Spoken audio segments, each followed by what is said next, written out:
আজকে আমরা ইফতারের সঠিক দোয়া শিখবো ইনশাআল্লাহ। আমরা যখন ইফতার করব নবীর সুন্নত বিসমিল্লাহ পড়ে খাবো। ইফতার শেষে এই দোয়া পড়ব। আমাদের নবীজি যখন ইফতার করতেন বিসমিল্লাহ পড়ে খেতেন। ইফতার শেষে নবীজি এই দোয়া পড়িতেন। কিন্তু আমরা অনেকেই আল্লাহুম্মা লাকা সুমতু আলা রিজকিকা আফতারতু ওই দোয়াটা পড়ি। আমাদের নবীজি এই দোয়া পড়িত। আমরা কি ক্যালেন্ডারে যেটা লেখা সেটা পড়বো না এটা পড়বো? এটা পড়বো।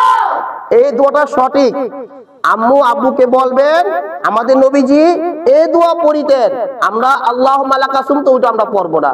আমাদের নবীজি যে দোয়া পড়িত আমরা কি করব? এই দোয়া পড়ব।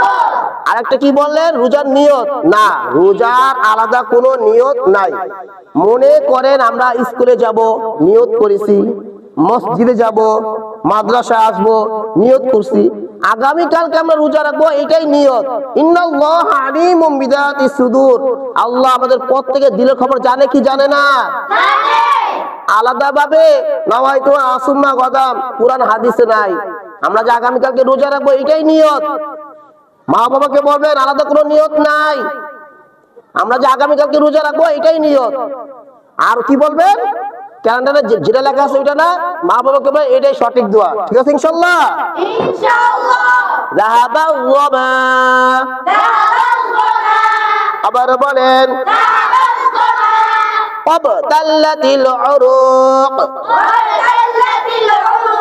সবাই বলেন ওয়াসাবাতাল আজরু ইনশাআল্লাহ।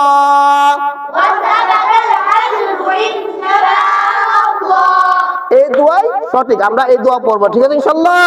ইনশাআল্লাহ।